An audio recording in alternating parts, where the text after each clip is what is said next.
안녕하세요. 우즈라이크입니다. 네, 지난번 저희 에피소드 이제 프롤로그를 잘 들으셨는지 모르겠어요. 이번에 이제 1화로 다시 찾아온 우즈라이크 팟캐스트입니다. 지난번 그 프롤로그 에피소드는 저 혼자 이제 진행을 했는데요. 오늘도 같이 좀 메인 진행을 맡게 된 저희 적색거성입니다. 오늘은 그래도 저 혼자 진행을 하지는 않을 거고요. 오늘 같이 함께 하실 이제 천랑성님을 이제 모셔보도록 하겠습니다. 인사 한번 주세요. 네, 안녕하세요. 이번부터 함께 합류하게 된 천랑성입니다. 잘 부탁드립니다. 네, 저희 지금 이제 팟캐스트 또 새로 녹음을 하게 되셨는데 저희가 조금 이제 부족한 부분이 있더라도 그냥 너그럽게 잘 들어주셨으면 좋겠고요. 지난번에 이어서 오늘 1화를 한번 시작을 좀 해보도록 할게요. 지난번에 저희 에피소드 이제 프롤로그 에피소드에서 제가 말씀드렸던 화성 탐사 어떻게 소식 잘 받아보셨는지 모르겠어요. 저희가 그거에 이어서 몇 가지 좀 오늘은 다 이제 발전시켜서 얘기를 해보려고 합니다. 예, 그래서 예전에도 말씀드렸듯이 에피소드는 그렇게 길지 않을 거예요. 그래서 오늘 에피소드도 가볍게 들어보시고 이제 또 짚고 넘어가실 수 있게 구성이 되어 있고요. 오늘은 이제 저희 천랑성님께서 뉴스 하나 소개를 해주실 거고 제가 오늘의 메인 주제를 한번 소개해드리도록 하겠습니다. 네, 그래서 오늘 준비해오신 뉴스는 어떤 게 있을까요? 네, 제가 준비해온 뉴스는 뉴스에서도 많이 보셨을 스페이스X에 관련된 내용입니다.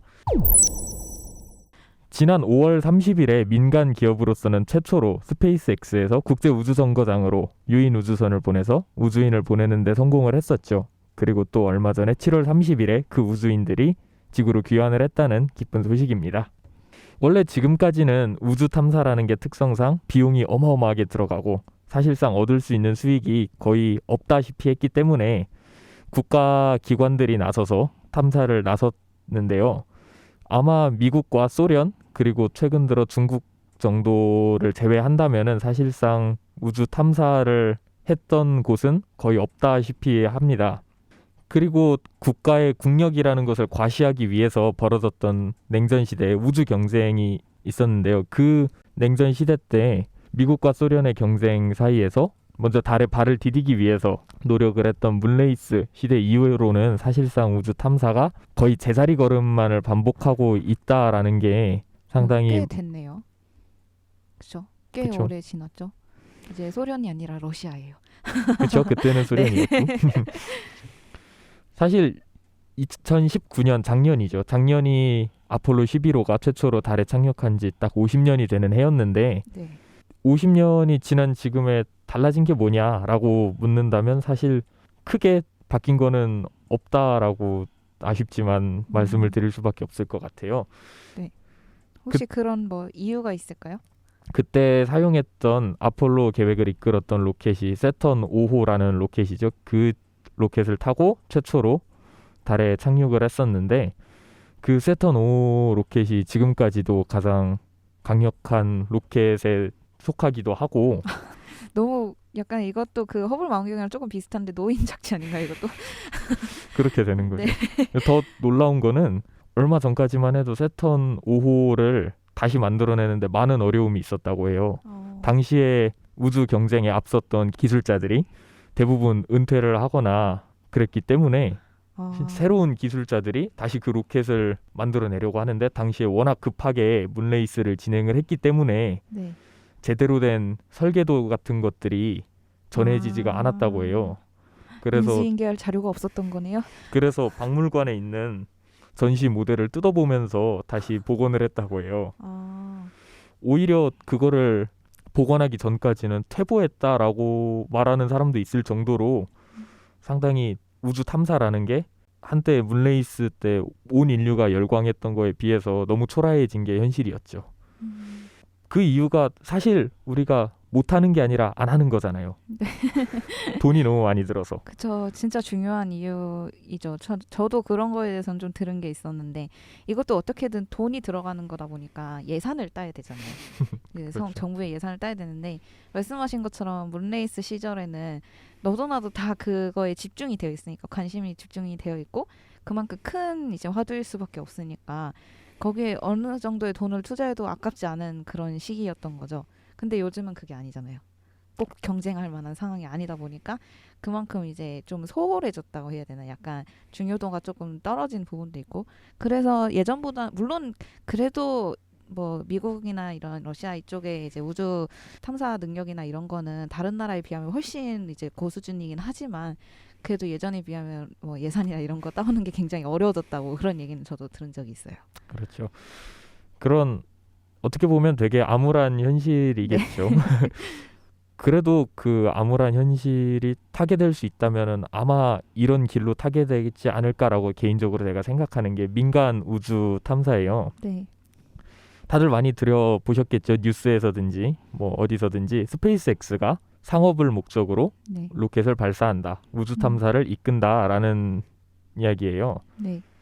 당연히 스페이스X는 기업이고 상업을 하는 것이기 때문에 자본에 의해서 움직이게 되는데 스페이스X가 제대로 돈을 벌기 위해서는 로켓을 쏠 때 들어가는 비용을 최소화해야 하겠죠. 네. 아무래도 로켓을 쏠 때 가장 크게 비용이 들어가는 이유는 당연히 중력을 벗어나야 하기 때문인데 무거운 물건을 올리려고 할수록 더 강한 엔진이 필요할 거고 그 엔진에 들어갈 더 많은 연료가 필요하겠죠. 네. 그런데 오히려 그 엔진의 무게와 연료의 무게 때문에 그 들어가는 비용이 기하급수적으로 증가를 한다고 해요. 그래서 딱 1kg을 지구 저궤도로 올리는데 기존에는 약 2,200만 원이 들었다고 해요. 와. 진짜 1kg요. 1kg요. 1kg. 네. 그러면은 사람 한 명만 딱 보낸다고 쳤을 때 와. 대략적으로 계산을 해봐도 몸만 간다고 해도 몇억 원은 우습게 깨지고 그렇죠. 몸만 갈 수는 없으니까 뭐 네, 식량, 물, 네. 장비 그런 것까지 가져간다고 그리고 치면은 그 사람이 혼자 가는 게 아니라 어디에 타서 가야 되잖아요. 그렇죠. 그 타는 그거까지 합치면은 계산하기가 힘들겠는데요. 그 가장 큰 이유가 아까 말씀드렸던 그 로켓의 역설이라고 하죠. 더 네. 무거운 것을 올리기 위해서 로켓이 더 무거워져야 되는 좀 어처구니 없는 상황이 발생하는 거죠. 네. 그 상황을 해결하기 위해서 로켓을 분리하는 기술이 생긴 거죠. 아, 네. 로켓을 분리함으로써 다 쓴 연료통과 다 쓴 엔진은 아, 버리는 그쵸. 거예요. 네. 떨어져 나가게 해서. 로켓 발사하는 장면 보시면은 뭔가가 떨어져 나가고 그러는 거 많이 보셨을 거예요. 네. 근데 문제는 그렇게 버리고 나면은 다음번에 쏠 때 또 만들어야 되잖아요. 그렇네요. 물론 분리를 하지 않고 한 번에 올라가는 것보다는 기술적으로도 경제적으로도 엄청나게 이득이 있겠지만 사람이라는 게 좀 그렇게 무의미하게 버리는 게 좀 아깝잖아요. 네. 우리 모두가 아깝다는 생각은 할 수 있는데 그 아깝다는 생각을 하고 실제로 행동에 나선 게 스페이스X죠. 네. 스페이스X에서는 그 버리는 연료통과 엔진을 재사용해보자라는 아이디어를 냈습니다. 지구에서 로켓이 올라가면서 로켓들을 버리기 시작할 때 그것들이 떨어지면서 세심하게 조정을 잘해서 땅에 부드럽게 착륙시키겠다. 사실 말도 안 되죠. 이걸 그래도 아이디어 자체는 되게 괜찮은데요. 재활용을 할 수 있으면 이득인 거니까요. 훨씬. 좋죠. 아이디어는 정말 좋은데 저는 이런 걸 처음 개발한다고 했을 때 들었던 생각이 사실 저거 개발하는 비용이 더 들지 않을까. 아, 그리고 그 기능을 실행하기 위해서 집어넣어야 하는 돈이 더 들지 않을까라고 생각을 했고 정말 놀랍게도 저는 스페이스X의 실패를 예상했었습니다. 아, 네. 그렇지만 2017년 3월 30일에 스페이스X가 회수한 로켓을 재활용해서 다시 로켓을 발사하는 데 성공합니다. 오, 실패하셨네요, 예측에. 아니, 뭐 다들 그렇게 생각했어요. 네. 저만 그런 게 아니라.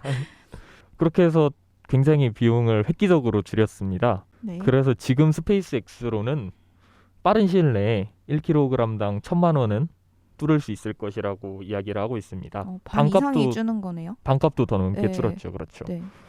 그리고 조금만 더 기술 개발을 한다면은 킬로그램당 600만 원 수준도 바라볼 만하다 이렇게 이야기를 하고 있습니다. 와. 물론 600만 원대는 미래의 얘기이고 네, 좀 한참 기다려야 될 수도 있겠네요. 약간 기업의 홍보 가깝지 않은가라는 생각도 들긴 하지만 네. 저는 저번에 이걸 한번 틀렸던 전적이 있기 때문에 좀 지켜보는 걸로. 네, 이번에는 섣불리 판단하지 않고 네. 그리고 아주 새로운 것들을 개발해 나가야 하기 때문에 스페이스X에서는 지금 연구 비용이 엄청나게 들 거예요. 네. 연구 비용이 엄청나게 드는데 그 연구 비용을 어디서 충당하느냐라는 그렇죠. 의문도 많이 있었어요. 네.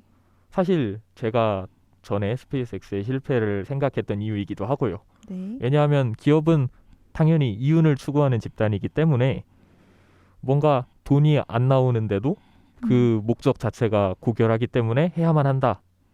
이런 것들은 기업에선 있을 수 없는 논리잖아요. 그렇죠. 자선 사업이 아닌 이상. 그렇지만 제가 생각을 못했던 게 있죠. 네. 또 실패하셨나요? 네.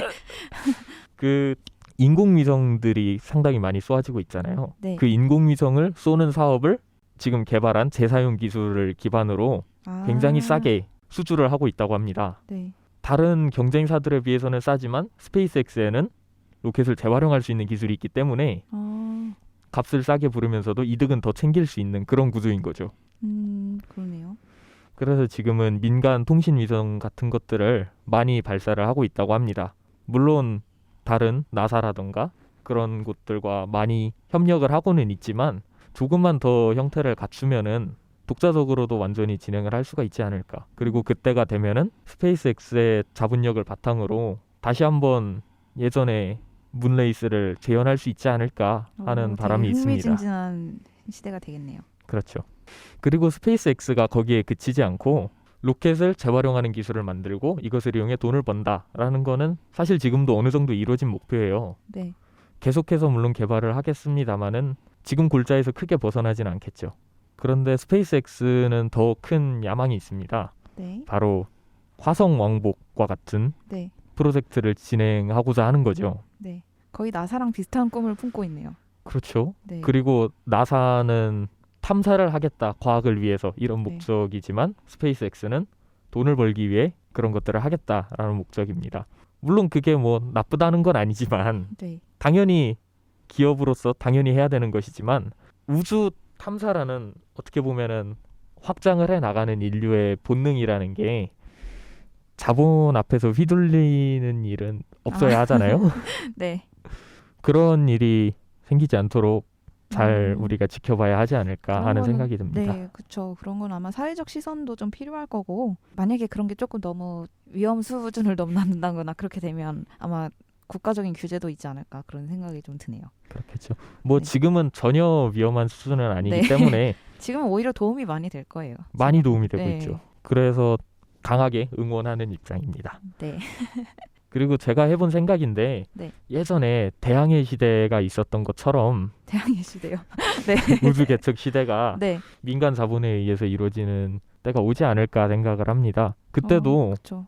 새로운 대륙이나 새로운 섬들에 진출을 해서 자원을 얻어 모으고 물론 그 그게 진출 스케일이 당한 커진 쪽은 거네요, 이제. 우주 단위로. 그렇죠. 물론 거기서 약탈을 당한 쪽도 많이 있겠습니다만은 뭐 우리가 아는 한 주변에 다른 생명체는 없으니까요. 네. 근데 뭐 그거는 아직 밝혀지지 않은 미지의 일이기 때문에 뭐 아직은 저희 인간의 호기심이라고 하면은 인간의 호기심을 쫓는다는 그런 위명하에 아무래도 좀 앞으로 그런 말씀해 주신 게 많이 활성화되지 않을까 그런 생각이 좀 드네요. 네, 그랬으면 좋겠습니다.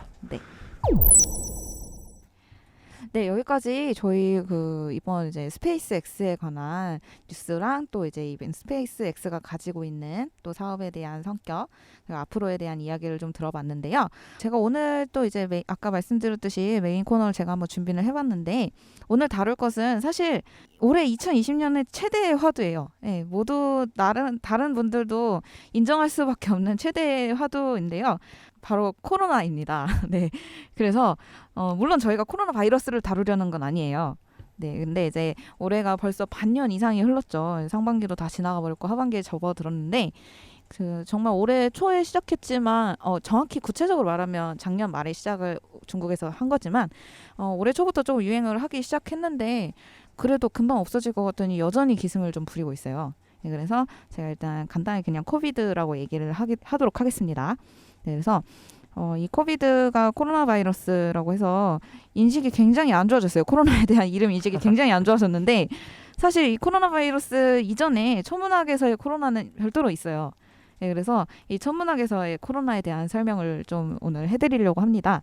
우선 그 전에 이 지금 이제 저희한테 굉장히 안 좋은 영향을 끼치고 계신 코비드에 대해서 간단히 짚고 넘어가자면 이거는 그 작년 12월 이제 중국 우한에서 처음 이제 좀 발생을 했는데 코로나 바이러스가 처음 발생한 건 아니고요. 원래 코로나 바이러스 자체는 있었는데 그 바이러스의 새로운 유형이 이제 중국에서 새로 발생을 했다고 보시면 되고 이 바이러스의 이름 자체가 그 왕관 또는 광륜을 뜻하는 라틴어 코로나 이게 이제 이 라틴어 코로나에서 영어 크라운이 발전을 한 건데 여기서 따온 거거든요. 그래서 그 코로나 바이러스에 대한 뉴스가 나올 때 보시면은 코로나 바이러스 생김새가 나오는데 보면 이제 그 왕관 가장자리처럼 이렇게 삐죽삐죽삐죽하게 나오는 그런 동그란 거기 가운데 그런 모양이 있어요. 그래서 그게 이제 그 코로나 모양이랑 닮았다. 그 왕관 가장자리 모양이랑 닮았다는 뜻으로 해서 바이러스 이름은 그렇게 진행이 됐어요. 예, 그래서 그 코로나 바이러스 부르고 있고 그거의 변종이 지금 이제 코비드라고 불리는 지금 저희를 굉장히 괴롭히고 있는 이 바이러스인데 그러면은 천문학에서의 코로나가 무엇이냐 그거에 대해서 제가 좀 얘기를 해보도록 하겠습니다. 가장 간단히 말하면 이제 보통 스텔라 코로나라고 많이 해요. 이제 태양 코로나라는 얘기를 많이 하는데 이거 지구과학 시간에 뭐 공부하실 때 한 번씩 들어보시긴 했을 거예요.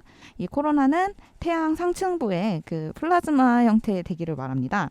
이 코로나를 설명할 때 항상 뜨는 사진이 있어요. 그래서 개기일식으로 해서 태양이 까맣게 가려지고 그 바깥에 코로나가 정말 삐죽삐죽하게 하얀색 광선 같은 게 삐죽삐죽하게 나타나 있는 그런 사진이 이제 제일 주요하게 이제 다뤄지고 있는 경우가 많은데 이 말 그대로 우주 공간으로 진짜 수백만 킬로미터 이상까지 뻗어나가는 그런 광선을 말을 해요.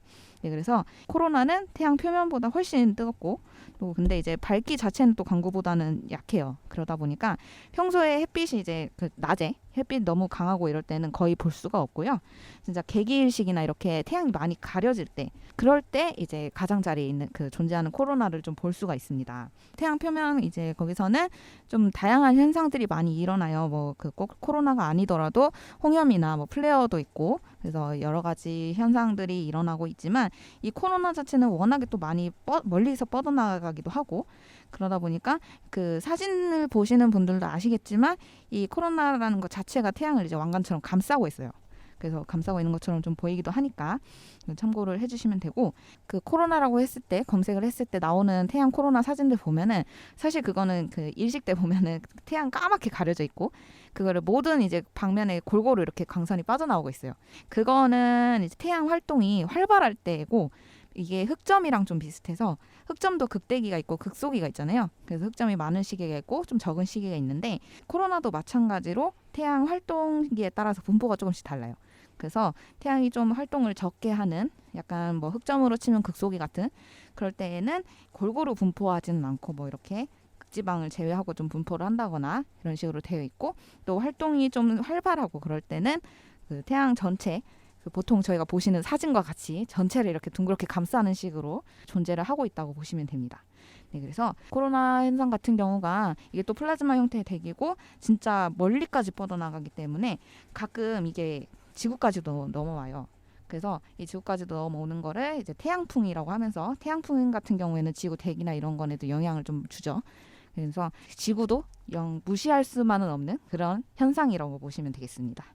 그리고 이 코로나 같은 경우는 지금 태양에서 발생을 이제 한다고 보시면 되는데 꼭 태양에서만 발생하는 건 아니에요. 태양은 이제 항성이기 때문에 일반적으로 항성이 갖는 이제 특성이나 이런 거를 고려했을 때 태양 말고 다른 항성에서도 코로나가 발생을 하는 경우가 있어요. 모든 항성에서 다 코로나가 있는 건 아니고요. 태양 외의 별에서 코로나가 발생하는 거는 X선 인공위성으로 관측을 가능하다고 합니다. 그래서 X선으로 보게 되는 부분이고 이것도 이제 좀 젊은 별 같은 경우에는 이제 코로나가 조금 더 세다고 합니다. 그 태양보다 조금 더 세다고 보시면 되고요. 지금 올해가 지금까지 얘기했던 코로나 말고 코로나 바이러스, 코비드가 지금 우리나라뿐만 아니라 전 세계적으로 기승을 좀 부리고 있잖아요. 예, 근데 이 코비드의 악명이랑 그리고 천문학에서의 태양 코로나는 전혀 관련이 없습니다, 여러분. 전혀 관련이 없고 사실 저희는 이 코로나 바이러스, 코비드가 악명을 떨치기 전까지만 해도 코로나는 정말 지극히 천재 이제 항성이 갖는 뭐 형상 중에 하나였고 그냥 평범하게 받아들이고 있었는데 갑자기 이게 굉장히 유명해져 버렸어요. 그래서 뭔 얘기만 있으면 코로나란 얘기가 들어가면은 굉장히 그게 부정적으로 들리고 있는 그런 시대를 지금 저희가 살고 있는데 이제 천문학에서의 스텔라 코로나, 이 태양 코로나 이거는 전혀 그런 악명과는 거리가 멀고요. 이제 뭐 그렇다고 저희 쪽에 항상 뭐 긍정적인 그 영향만 있는 현상은 아니긴 하지만 그래도 이 학술적으로는 뭐 꽤나 흥미로운 연구 주제들을 많이 갖고 있는 현상이거든요. 네, 그래서 천문학에서는 너무 그렇게 부정적으로만 쓰이진 않는다는 점 이런 거를 좀 많이 유념을 해주시고 이 코비드 코로나 바이러스는 꼭 조심을 하시고 이 태양 코로나 같은 경우는 개기일식이나 이렇게 일식이 있을 때 한 번씩 그래도 관찰을 할 수 있거든요. 그래서 그럴 때 한 번씩 찾아봐 주시면 좋겠습니다. 네, 지금까지 저희 1화 에피소드 다시 한번 다루고 넘어갔는데요. 어떠셨어요? 저희 정말 오랜만에 또 저 혼자뿐만 아니라 저희 철랑성님과 또 같이 녹음을 했고 오랜만에 하려니 어색한 부분도 있고 그런데 앞으로 다시 조금씩 감을 잡을 거예요. 그러니까 네, 오늘 또 너그럽게 봐주셨으면 좋겠고요. 저희 다음번에도 또 저희가 늘 관심 있게 지켜보는 천문학 뉴스들이랑 또 여러 가지 흥미로운 소재들과 함께 여러분들을 찾아오도록 하겠습니다. 항상 저희 우주라이크 많이 응원해 주시고 물론 저희가 요새 많이 활동을 많이 못하고는 있지만 그래도 어디서든 저희가 천문학을 하고 있을 우주라이크 일원들과 또 이제 천문학에 관심 갖고 계신 모든 분들 같이 응원했으면 좋겠고요. 오늘은 여기까지 저희 마치도록 하겠습니다. 지금까지 대한민국 우주외교관 우주라이크였습니다.